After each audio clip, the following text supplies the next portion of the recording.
baseball time, and Eric Byrnes is going bananas. In the NFL, we saw even more stars get injured. We had stunning upsets and an even more stunning tie. I'm Ashley Haas, and I'm all in. The money keep calling my name. Dollar signs make you sing. Today's guest is pure energy. He had over a decade in Major League Baseball. He's the host of Deuce's Wild podcast with Will Clark, the host and owner of No Filter Network, which changes the way that athletes and fans meet. He was the manager of the Savannah Bananas, and he is literally one of my favorite humans and Bonnie Haas's favorite human. Give it up for Eric Byrnes. Woo, woo, woo. Oh my gosh, I'm so excited you're here, dude. For everyone who doesn't know, Eric and I used to work together at No Filter Network. And we had so much fun. It was prime COVID years, and we just said anything we wanted to say without cursing. But I've already given you the warning that this is a family show. So, and that's good, Ashley. I can clean it up very easily. It's knowing your audience, so it's no big deal.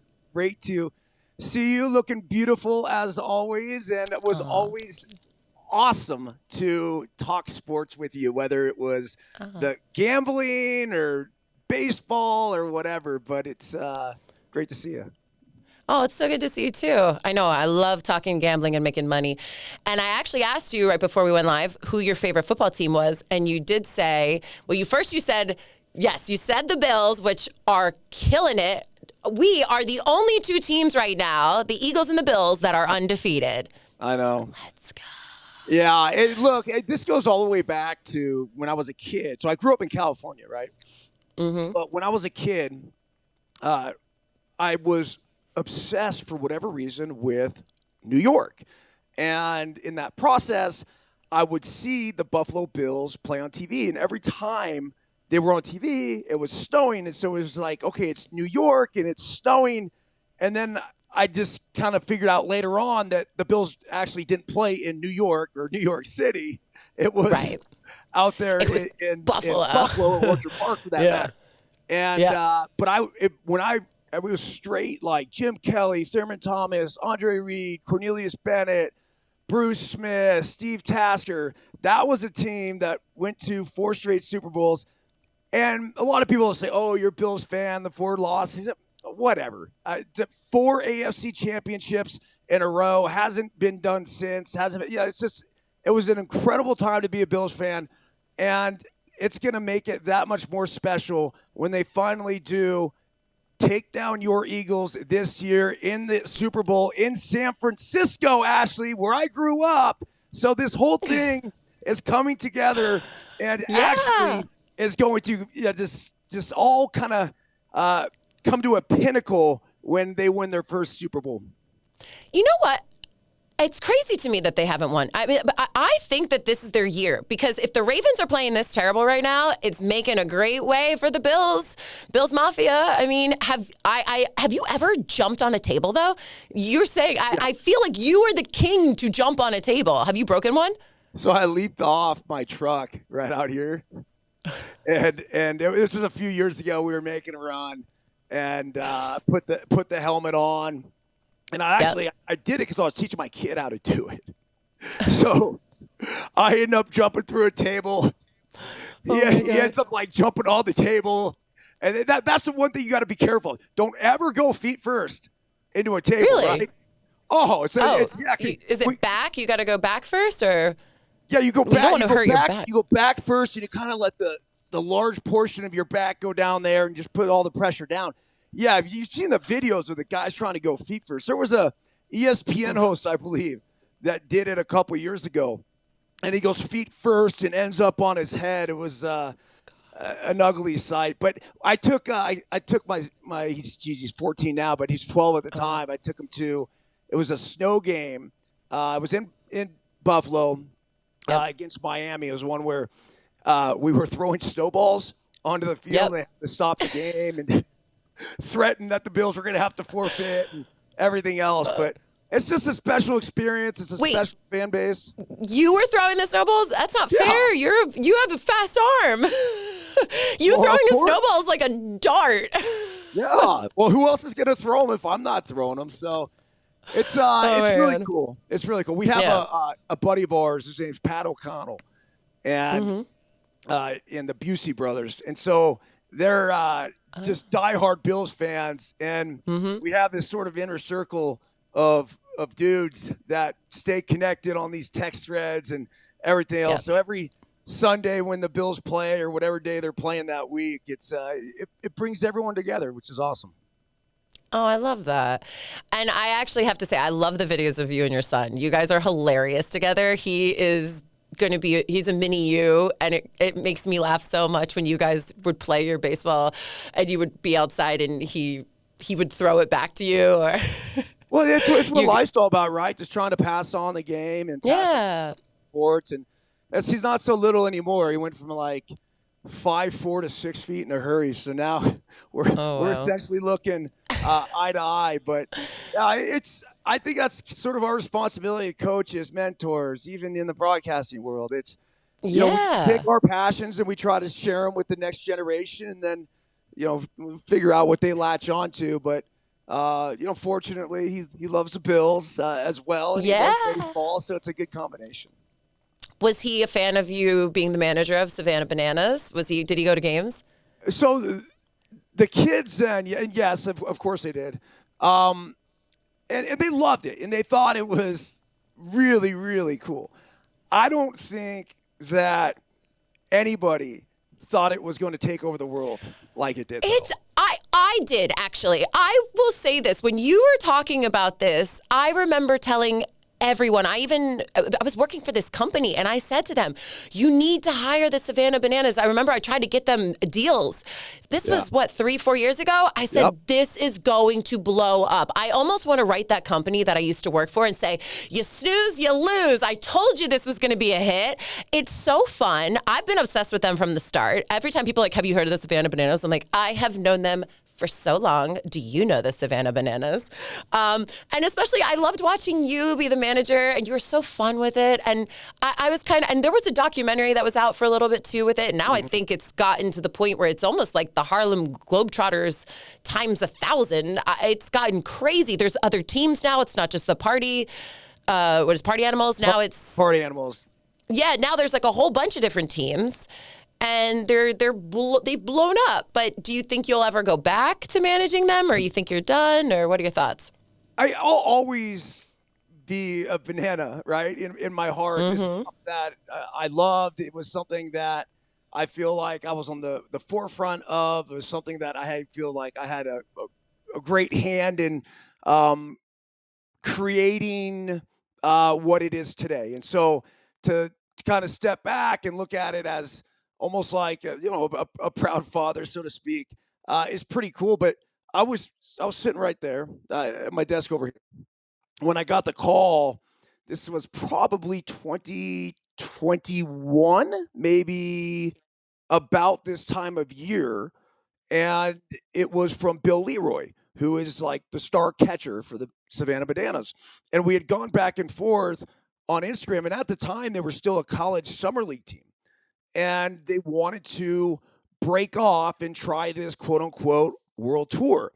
And so, he was asking me how much I knew about them, and it's actually what they do. And so from there, obviously, I went all in. And it was the whole concept and idea of making baseball fun. Fun again. Yeah. And saving that field. Because wasn't that field going to be torn down, and they wanted to save it? I thought that was like the whole. Well, a little bit. So Grayson Stadium, that's 100-and-something-year-old field. And whether it was Babe Ruth or Willie Mays or like the names who had played in that stadium.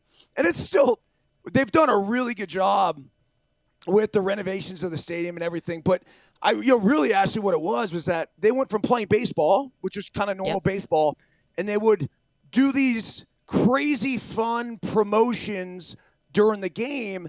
But I think it was a Coastal Plains League in which they were playing in. Like, they would get fined all the time for playing music, like, during games and doing the whole thing. And, they needed their own platform. They needed, and it's one of the first things I told Jesse as we were, on these calls every week and brainstorming, different ideas that would, quote unquote, make baseball fun. And it was just like, this has got to be its own thing. It's like, as much as, I love baseball and pure baseball and everything else, like what we're doing here, it's different.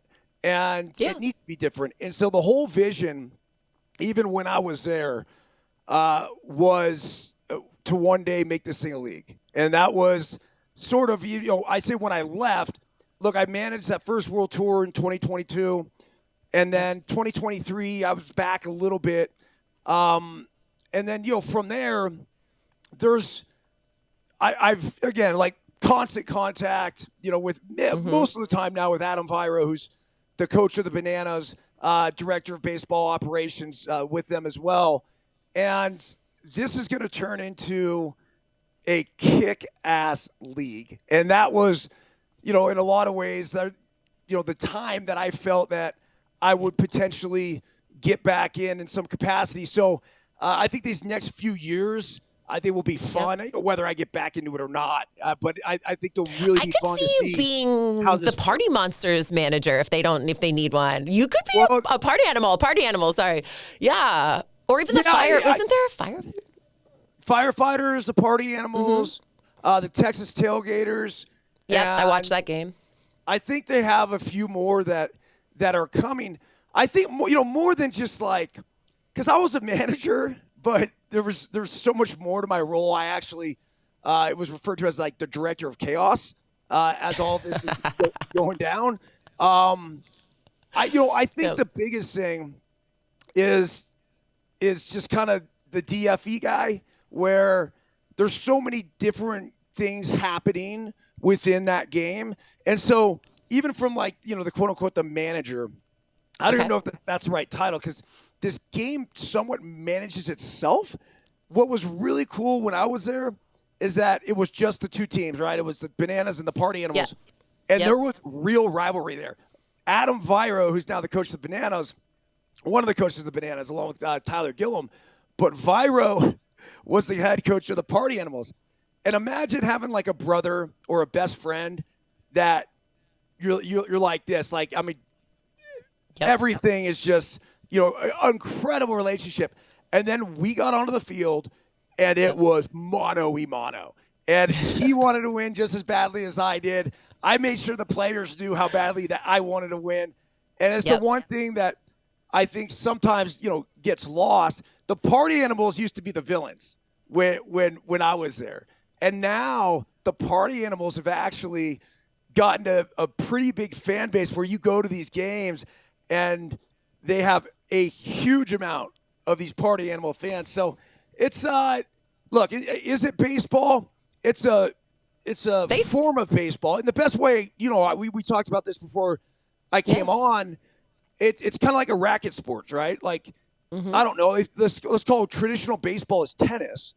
And, the Bananas and what they're doing is some sort of like, I don't know, pickleball meets padel, meets like some trickery stuff. And it's more than anything, it's just it's really, really giving a shot of life to this game. Who was the one baseball player that did the backflip, the banana that did the backflip and caught the out, and it was like a Spider-Man catch? It was the coolest thing I've ever seen in my life. I don't even know what kind of athlete that is, because it's such talent. These guys are actually such good baseball players. It's and then they do fun stuff on the side. So you're still watching real baseball. I mean, I don't know that. Who was the guy that did the catch? Do you know that catch? Of course, DR Meadows. So, yeah, he does it all the time. Yes. Yeah, he's our center fielder. So, basically, he comes up and he will put the ball, and this is the art of it, actually, but you'll put the ball where you're in a normal position to catch it, where you would have the ball coming down, and it's almost like you're timing it this way.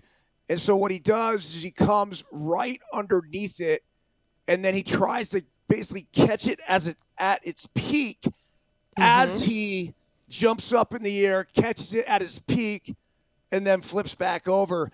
It is one of the most athletic things I've ever seen. And the one thing, actually, though, that we really hammered home from the beginning as we were going through the tryouts and everything else, it's like, okay, the circus has come to town. We get it. But none of this works if you can't catch.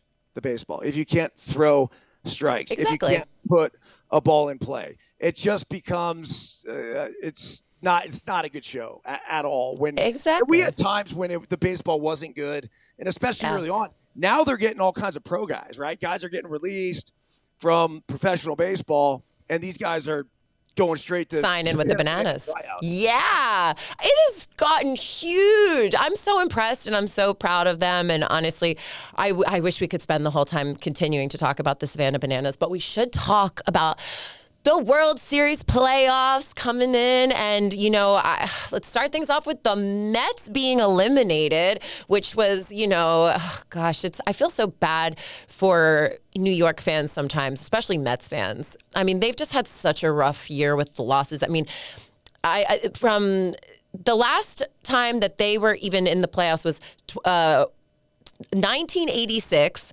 was their most famous one. Well, the 86 World Series when they won it, yeah, and then 1989 and 1969 before that, the Miracle Mets. Yeah. Sure. But other than that, it has been rough years. 2015, they lost against the Royals, and then they lost in 2016 and 2022. But honestly, that 2015 one was the worst for me because I was actually there. I was watching it live, and they had it. They had that win.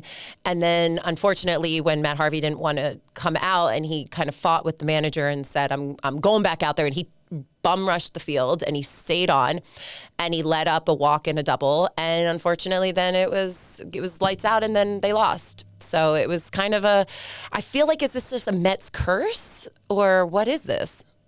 In this case here, it was just a Mets collapse at the end of the year. They're too talented to play the way they did. It's the perfection of the smallest details that matter, and that's what wins baseball games. And if you watch them play down the stretch, they got beat at the little things. And it's one of those. I love Francisco Lindor. Probably one of my favorite players in Major League Baseball. He's the perfect guy to lead that team at this point. Juan Soto had an incredible year for the Mets. He started off a little slow, but ended up being worth, I'll say every dollar of this $700 million contract. It's, we'll determine that, later on as the years go on.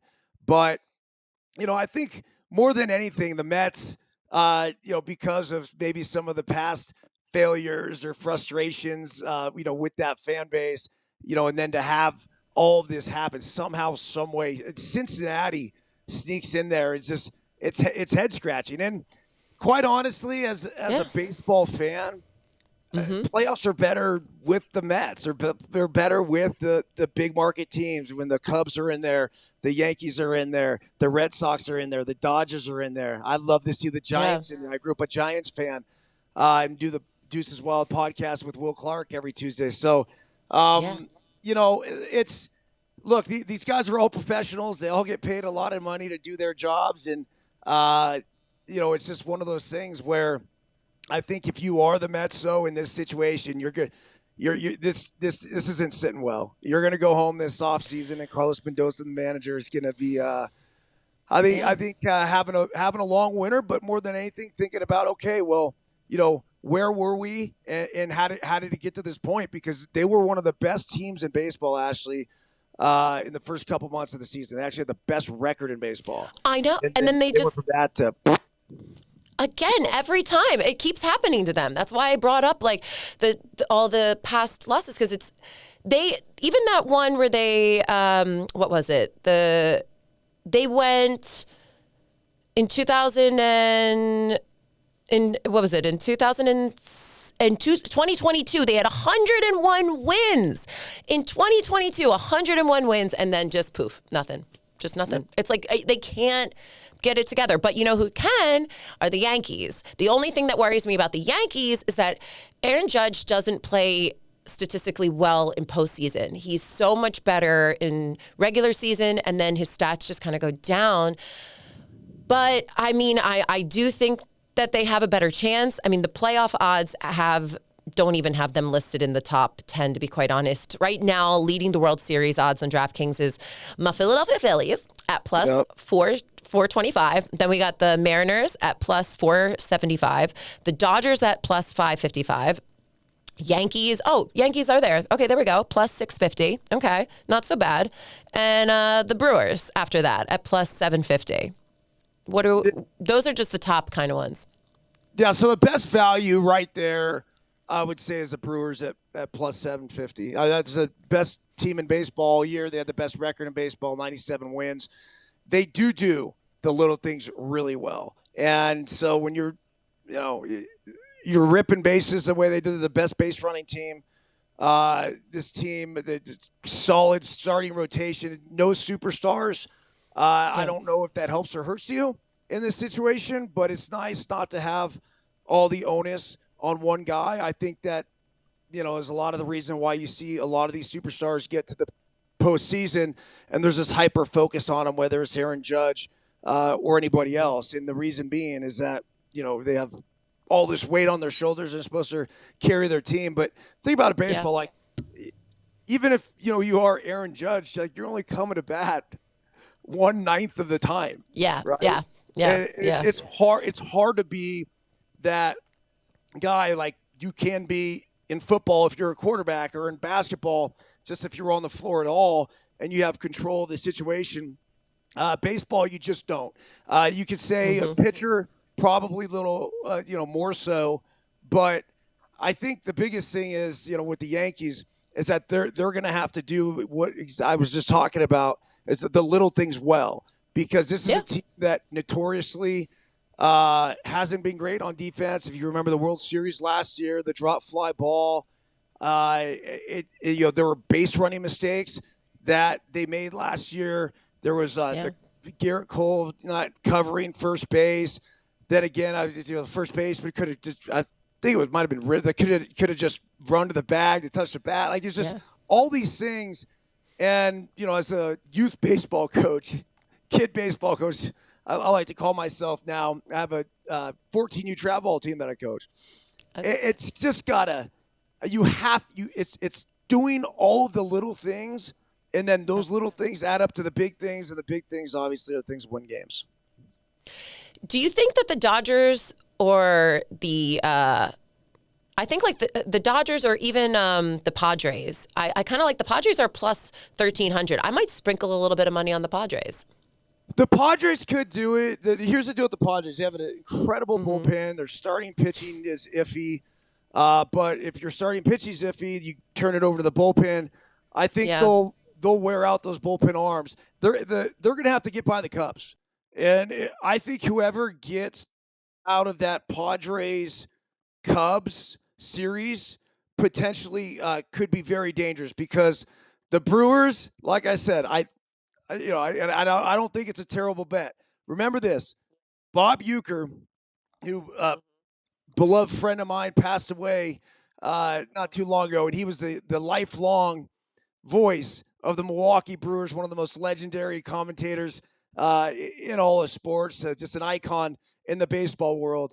And it'd be pretty special to see the Brewers win their first World Series in the year that Bob passed away. So, I think there's a little sentimental value there. But the Cubs or the Padres, whoever come out of that series, and I think it's a little bit of a coin flip.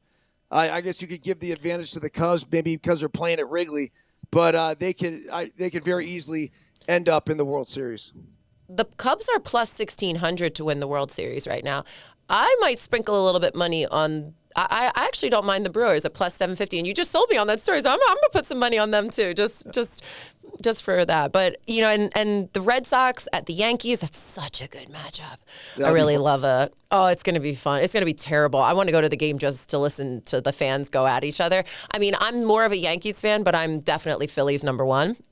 But it's I'm very excited for some of these matchups, and I'm very excited that you came to help us and give us some of your expertise. So thank you so much, Eric, for your time. I'm gonna have to get you back as things come. Maybe with Will too. We can talk a little more baseball playoff picture when we get closer to the World Series and see how we do. So just give me real quick your predictions. Who's going to end up in the World Series? Who's going AL? Who's going American? And who do you like for national? I like the Mariners. I think they're the team that's playing the best right now. Cal Raleigh and what he's done for baseball. I think, by the way, he should also be the American League Most Valuable Player Award winner ahead of Aaron Judge. I love Aaron Judge. I'm actually, a huge fan of Aaron Judge. Any other year, I would say, no, Judge. Judge beats him in so many offensive categories. But this year, in a year where you had Cal Raleigh break the Mariners home run record, once owned by Ken Griffey Jr., and then, of course, he passed Mickey Mantle as the all-time switch hitting home run leader in a single season. So, he just, he's doing all of that, and he's behind the plate catching, which is such a demanding position. They have the best starting staff in baseball, so I think that the Mariners will be there. And as much as like I said, I gave you the whole spiel about the Brewers. Your Phillies are going to be tough. You think so? They are, yeah. I'm nervous. I'm nervous. No, I hope so, but I'm nervous. I think the Phillies are going to be tough. So I think the odds makers have it right now, being the Phillies and the Mariners. But I'm just going to go on a whim, and I'm going to do it for my guy Uke and say it's the Brewers and it's the Mariners fighting it out for the World Series. Okay, I like that, and I'm actually going to sprinkle a little money on that too, and we'll check back in. I'm going to have you back because I do want to check back in and see how we're doing halfway through the playoffs and we get closer to the World Series. So thank you, Eric, so much for joining us here at All In. You're welcome, Eric. Woo! Please welcome to the show Newsweek's very own sports betting editor, Tyler Everett. Tyler, thank you so much for joining us today. Hey, I'm happy to be on. Thank you for having me. So, Tyler, I'm very excited because you also do gambling advice. You actually send out a newsletter where you do 3 picks on Saturday for college and you do 3 picks on Sunday for football?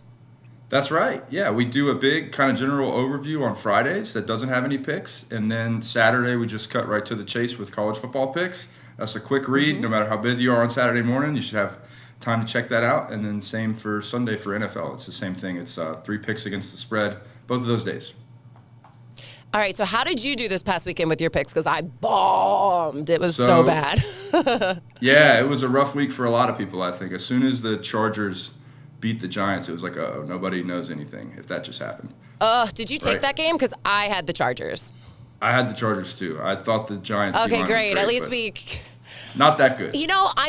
I'm proud of Jackson Dart because, I didn't think that it was going to go as well as it did. I did actually take Scattaboo for over 60 or over 70 rushing yards. I actually not only did this parlay pick with Ashley's picks, but I also put money on it myself, and so I did make a little bit of money. There you go. I actually only believed in my player parlay prop bet, and that's the only one that hit, basically. So who knows? A parlay hit, but not Props my can picks, save you, right? They can save us all, even if you don't call a game right. So how did your college picks do this past week? So college, we did pretty good. I had Notre Dame covering versus Arkansas at 4.5. That was never in doubt. Probably should have took an alt line, but it counts. The one I missed pretty badly was Georgia Tech laying, I think, 12.5 or 13.5 versus Wake Forest. Georgia Tech once again played to their level of competition. Got very lucky to win that one in overtime. And then the other one I had was Utah, West Virginia. I thought Utah would bounce back after the Texas Tech loss, and they lost, and then they won by about 100. So we covered comfortably there at like minus 12.5. So that one went pretty good. That's really great. I actually watched a little bit of college football with my dad this past weekend. Yeah. I don't particularly cover it as much because I never had a college team, right? So I went to Drexel and they didn't have a college football team. So I don't really know who to support. I did watch the Penn State game because it was such a good whiteout, but I love watching like the sea of white. And I actually went to one when they played Auburn. No way. I actually got into it with an Auburn fan because, like, why wouldn't I have? Shocker. Well, in fairness, he was standing the whole game, and it wasn't even for me. halftime comes, and this sweet little woman behind me was like she was shorter, and she wanted to see her grandson play in the band. He was just playing in the band, and the guy would not sit down. And we're like, please, she can't stand, and she just wants to see her grandson, play in the band. And he wouldn't sit. So I actually did this video, and it kind of went viral, where we were making fun of him, and I did Elton John's song in the background going, I'm still standing. Wow. Yeah, so anyways. That's good stuff. But I know nothing about college football as much as I should. So since I don't have loyalty to a team, I love watching, but I love this, and I'm going to have to use your expertise as we go down as the season continues on. I'm going to have to bring you back then, and we'll have to talk some college football for sure. So Absolutely. Let's do it. Yeah, but until that day comes, let's talk about the NFL, because it was a wild weekend, right? Like, I'm in shock by what I saw. And talking about, let's start things off with injuries, first of all, because, Malik Neighbors out, I think, like for what? Out for the year, who even knows? I think so. And I'm Tyreek Hill. I get chills again because watching him get carted off in the third just broke my heart, because that is at least a year or so. They said serious leg injuries, dislocated kneecap, teared multiple ligaments, including in the ACL. Like, ouch. Yeah, that could be, who knows when he'll be back, unfortunately. That's just, you hate to see that to anybody, right? So that just, the Dolphins really didn't have a chance anyways, but we're just going to have to, are we just eliminating them now from even the playoffs now? I didn't feel good about them before that. They actually, they bounced back last night. They were competitive against the Bills, but yeah, I think you take Hill out and all the injuries they've got on defense, that's going to be uphill if it wasn't going to be already for them. The Giants against the Chargers. The Giants get a win. Let's go, New York. Unbelievable. Watching Dexter Lawrence was incredible. I thought he was going to score that. He didn't score. Still an incredible play. But what a play, the catch to make the pick. And then Herbert, we've seen how fast Herbert is, especially this year. The fact that Herbert had to hit fifth gear just to catch Dexter Lawrence was unbelievable. I was so proud of Jackson Dart because, you hear all these things like the build up, and especially in New York, when they feel so good about somebody, oftentimes it's a letdown. So for him to do so well on his first time taking a start on the field as the quarterback, you can see now that maybe the fans were right. They were calling for him to come in, and Daboll just wanted to keep putting in Russell Wilson. And while Russell did do well in one game with his 450 yards, which we all keep talking about, but that was the only real game he actually had that was good. So this was pretty impressive. I'm liking what I'm seeing. Absolutely. And it was against a good Chargers defense. We saw what they did to Mahomes and some others this year. We saw what they did to Geno. So for Dart, even though they leaned on his legs a lot, didn't ask him to make a ton of throws, he hit the ones he had to, and he got a win as a 6-point dog, which was, again, raise your hand if you saw that one coming, right? I didn't, because that's definitely one of my L's this week, which sucks. I took the Chargers at -6, and that did not even happen. So another game that I want to talk about is a tie, okay? The Packers and Cowboys. What the heck happened? I definitely thought the Packers had this game, and I'm impressed that the Cowboys held on, but actually, at one point, I thought they were even going to win. I remember in overtime. I was watching this game in Philly, by the way, across the street from Pat and Gino's Cheesesteaks, which are like a very famous place. There's a little sports bar there. And I was watching, and the ending just kind of shaking my head. And in Philly, we don't love the Cowboys. I don't know if that's known. I didn't know if you knew that or not, but we don't love the Cowboys. Documented. Yeah. So actually, there was a guy wearing a cheesesteak hat, and he said this is his version of a cheese hat, and he was rooting for the Green Bay Packers with his cheesesteak hat. I thought that was kind of cute. But yeah, so did you take this game? Yeah, I wrote it up, went in depth, and went 0 for 3. Did not look smart at all. So I hope people read some other stuff that I wrote this weekend. Yeah, it was tough. Listen. I still think Dallas is going to be good against the bad defenses. I think Dak is that good. But with the guys out on the O-line and no CD, and with how good the Packers looked against a good Washington team, against a very good Detroit team, I was like, there's no way an undermanned Dallas offense is going to hang with them, and they more than hung. They shredded them, and now we're like, hey, we know how good the Green Bay front seven is, but the Green Bay front seven the secondary for them looks like a sieve, and they got carved up, and we're lucky to win that game. So just unreal. The swing in the first quarter, though, it was all Packers early, and I was like, yep, knew it. I think they made Dallas go 3 and out the first 2 possessions, and then they get that touchdown that should be 14-0. Extra point gets blocked, goes back, and then the game wasn't the same after that. And they did not get to Prescott at all. He was unbelievable. I think people forgot with him being out last year and Dallas struggling even before he went out how good he is. He looks as good as anyone in the league, and this was, again, without CD. Pickens looks great. The running game's working for them. So I don't know if they can get any stops, but Dallas, I think, is a lot better than we realized until, a couple weeks ago. That game actually, I have to agree with you. That game made me a little worried because I don't really have to worry about the Giants in my division because I'm an Eagles fan.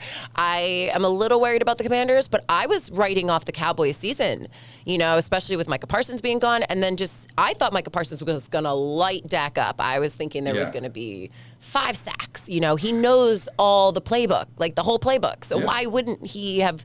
But, he did say he felt guilty sacking Dak, which I thought was a lie, but hey, maybe he did because you're right. Dak looked really great. The team played well. I mean, they are letting up a lot of points, but it's they got a tie. So, which I think is weird. Can we talk about the tie for a second? Like, what are we in grade school? We should not end on a tie. There should be an additional overtime or even like a kickoff. Like, how in hockey there's a shootout? Like, we should have that. Like, there should be our field goal kickers should just end up saying, okay, we'll line 3 up, and whoever makes the best out of 3 field goals wins. I don't know. There should be some sort of sense of winning, not just a tie. I'm with you. I think most people agree that ties are really lame and anticlimactic, and they're just deflating when you've watched a game back and forth all game. And then the players will tell you, they're like, oh, yeah, we don't know how to feel, which the whole point is they're supposed to feel strongly one way or the other, right? And then what's interesting, though, is NFL overtime, I should know this off the top of my head, but I don't. But until not that long ago, it was a 15-minute overtime, right? And then we went to 10. And if one team has a long drive, that's basically it. Like, you only see 2 possessions. So it's easy for you to get ties now with a 10-minute overtime. And also, I thought we used to do double overtime. Like, it used to be, and now we don't. So it's like, okay. I mean, I get it. It's already such a long match, and they have other shows and things they need to show on TV when it's, primetime show like that. But I'm sorry. Like, a tie just reminds me of grade school. Like, good job, everybody. You all win. Like, everyone wins. So, I don't know. Right. But that's my theory on that. I want to talk also about a game that was played in Dublin, Ireland. And the Steelers are 3-1. And they went and they beat Carson Wentz-led Vikings, which I really liked how Carson looked when he was playing against the Bengals, but I didn't like Carson when he was playing against the Steelers, and I'm very impressed with Aaron Rodgers right now, even though I don't want to be. I am. Yeah, the Steelers did good to get him. I think it's incredible, and I think in a few more years we're going to look back and just scratch our heads even more that the Steelers stayed afloat with Pickett under center and with some of the other guys at quarterback for Tomlin since the end of the Roethlisberger era. They had nothing at quarterback, and they still made the playoffs every year. So you get a guy who's more than competent, no matter what you think of this version of Rodgers at 42 or whatever he is. I think he might not be quite that old. But anyway, he's obviously – I think he's 41. He might be. He's like 41 or turning 42 or something. It's like around this time. Yeah, apologies there. But anyway, he's he's far along, but he's a massive upgrade over what they've had the last couple years. I don't think the defense is as good as it was. Those guys are getting old too. But against a backup now like Wentz, they're going to be a tough team to move the ball on. And you get a play or two from Metcalf, and the running game looked good. Pittsburgh surprised a lot of people with that result. I know I was on Minnesota. I didn't feel strongly, but I thought that defense would really get after Rodgers, but they leaned on the running game, kind of like what Dallas did versus Green Bay, right? You run the ball, and you don't need to sit back there forever. You can neutralize the pass rush, and sure enough, they did more than enough against a backup quarterback. We'll see how they do, but the crazy thing is the AFC North looks wide open now. whether Lamar's healthy or not. More so if he's not. But, I mean, the Ravens are not even close to what we thought they were. And all of a sudden, Pittsburgh's 2 games up in that division. It's like, man, are they going to win the AFC North after nobody thought they would even make the playoffs? Or a lot of people didn't even think they would make the playoffs before the year. Believe it or not, it actually didn't even change the spreads that much for the Super Bowl picture and playoff picture. They still believe the Ravens will continue on. And, I mean, they did have such a hard schedule in the beginning. They did. But after the Ravens took such an L against the Chiefs, I mean, I said this stat last week. Lamar has just never done well at Arrowhead and against Mahomes. It's just his kryptonite. I don't know what it is, but I think that the Ravens are a much better team than they've been playing. Unfortunately, when you are going as you have been, like, how do you come back from this? Like, how do you, as a Ravens team, and now you have a hurt Lamar Jackson, who knows how hurt he really is, how do you get momentum going again? It's so hard because now the schedule will be easier, and they could just win every single game from now on. But I don't know. I'm a little worried about this team. And I'm a lot worried about them. You know. Yeah. And it's not just the Lamar injury. They've got a laundry list of guys on defense hurt. They were missing Matabike, the really underrated defensive lineman, and Van Noy before this weekend, and then I think like 4 or 5 defensive starters got hurt in that game. Roquan Smith is dealing with an injury. Nate Wiggins. The list goes on, and they weren't getting stops when they were healthy the first couple weeks. So they might need, kind of like Dallas, they might need 40 to win every game. So really interesting how things go for them. 7 starting players are out for them. 7 starting defensive players. So, I mean, they need to get their stuff together. I mean, it was they're allowing the second most YPG, 406.8. Cowboys are the worst, by the way, with 420.5. Lamar Jackson, he left in the third, and he was replaced by Cooper Rush. I didn't really see anything obviously great with Cooper Rush. And Lamar had 147 yards, 1 TD, and an interception and a fumble lost. So, I mean, I'm a little worried. Although Patrick Mahomes had 4 touchdowns, by the way, that was pretty. I mean, like he looked great. So, I don't know that I believe that the Chiefs are 100% back. I think that they needed this win to boost their ego a bit. I hope it's actually Bills' year, to be quite honest. I mean, the Bills and the Eagles are the only 2 undefeated teams right now. Yeah. They're all that's left. So, you know, I'm really liking the Bills. And I think it could be maybe even a Bills-Lions year. I don't know. I'm kind of liking that. But let's actually talk about the Lions a bit. You know, they're one of my favorites. I thought I actually took them in my Ashley's picks, and I didn't. And that would have been so helpful because they won. And my gosh, did they win. So what are you thinking about the Lions right now? How do you feel about them? The Lions are fascinating to me because the headlines in the offseason were, yes, they have most of the rosters that have been so good the last couple of years back, but they lost both coordinators, right? They lose Ben Johnson, who was probably the biggest coaching hire of the offseason. They lose the defensive coordinator as well, also to a head coaching job. So those 2 guys are out. They lose 2 starting linemen, 2 good starting linemen, Ragnow and Zeitler. And in week 1, it was like, no, we weren't overreacting to that. This is a different team because Green Bay just shredded them. Week 2, they go on the road to I might be skipping a game. Anyway, they looked phenomenal against the Ravens. And then, as we all saw on Monday night, and then this Sunday, they blew out a Browns team that is not good offensively, to say the least, but is a really good defense. We saw the Browns push the Bengals in week 1 when Burrow was still there. We saw the Browns we saw the Browns beat Green Bay, hold Green Bay to nothing and win despite doing nothing offensively. So really good defense is my point. And the Lions, I think it took them a minute to pull away, but they ended up putting up 30-some points on the Browns.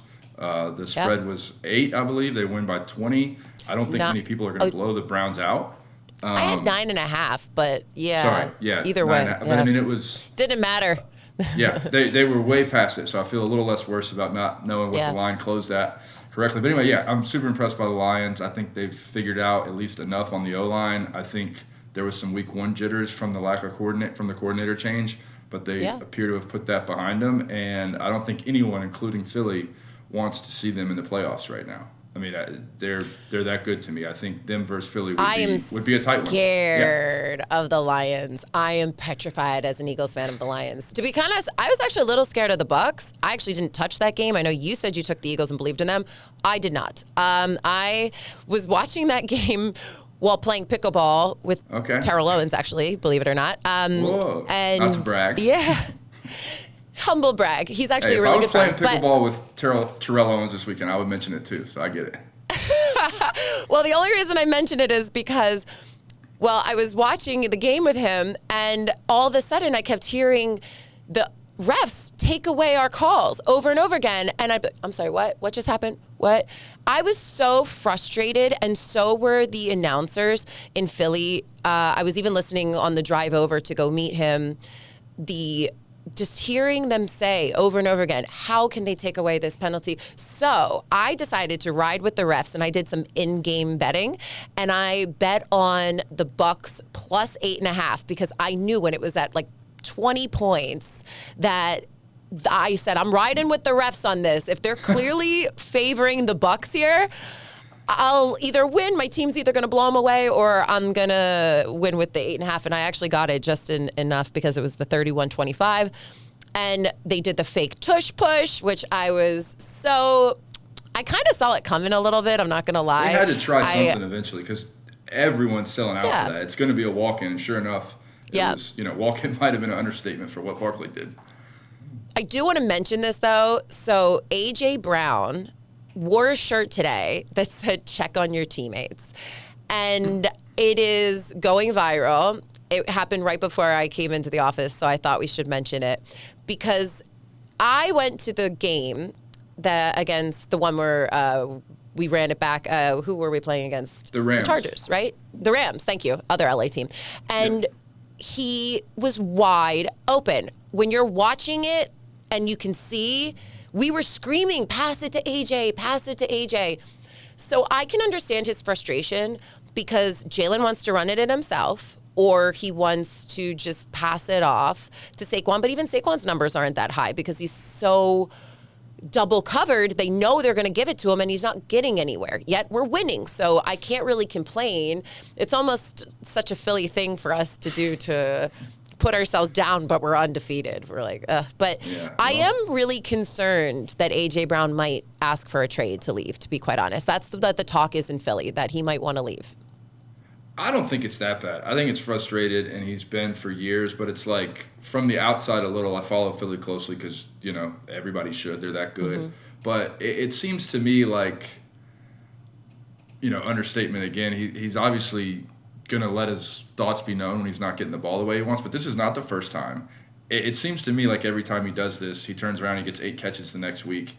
And then it's all good. It's not all good because the next time he doesn't get the ball, he's going to speak out again. But I think they're going to be fine. I'd be shocked to see him go as far as a trade demand and or the Eagles to take it seriously because he's such a key piece, even though he's disgruntled. They need to get him the ball. I nobody will touch him probably anyway. What's that? He has an $89 million cap, so it's like that would be dead cap, so it's pointless. I don't think anyone's going to touch him. He would have to sit, and it would just be wasted money anyways. So this is less likely than this summer when LeBron was trying to let it be known that he was open to being traded. It's like, okay, sure you are, but that's not. Don't think there's a lot of truth to it. Tyler, thank you so much for taking the time to talk with me, and I'm so glad that we have a football expert, a college football expert, because I need your advice on that. So thank you so much, Tyler, for joining us here on All In. Happy to help. This was fun to be on. Hopefully back on again soon. Yes, I'd love that. Thank you, Tyler. Thank you so much. Now it's time to review Ashley's Pick 6. And guys, did we bomb? It was not our week. It wasn't a week for a lot of people. It was a tough one. And we did give our picks early, but there's no excuse, and we will get them next week. But let's review what I did take, and we can learn from it. So I took the Packers thinking that they were going to beat the Cowboys, and believe it or not, that game ended up in a tie. So what a waste. high. Ugh, but whatever. Now let's talk about the Colts at Rams. The Colts were getting 3.5 points, and it still was not enough because they ended up losing 20-27, and the Rams won at home, and we lost. So, boo. Vikings and Steelers in Dublin, Ireland, and we took the Vikings. I really believed in Carson Wentz having a comeback moment. Unfortunately, it was not his time to shine, and Aaron Rodgers pulled out an epic win, and it ended up being a 24-21 loss for us, win for the Steelers, so go them, bad for us. Let's talk about the Ravens at Chiefs. I was a little surprised myself that I ended up going with this game. By Sunday, I completely had forgotten. But apparently, I did take the Ravens to win and cover that 2.5-point spread, and that was a loss. Lamar Jackson being carted out in the third, and he is still just not good in Arrowhead, and I am not going to bet on him to win the next one, so nope. But I did also take another loss on the Giants versus the Chargers. I mean, Jackson Dart, congrats. I'm very proud. The rookie pulled out his first ever start and win, and not sure what happened to the Chargers on that one, but that was a surprising loss. We took them at -6, and they completely lost that game by 21-19, so we weren't even close, but I did take Cam Scattaboo at over 50 rushing yards, and I took a Jonathan Taylor over 70 yards, and that parlayed at +136, which I hit. Believe it or not, the only thing that won for us was my parlay, because I do love a parlay. And I did take that actually myself and made some money. So, guys, I promise you, I will do better next week because that was absolutely atrocious. I'm mad at myself. I'm disappointed, and I'm sorry. I apologize to you, and we will do better next week. So stay tuned. I'll give you my prediction later this week. So stay tuned. Don't forget, like, subscribe, follow us on Instagram, and guys, don't forget, you're all in with Ashley. The money keep calling my name. Tell us how to make you sing.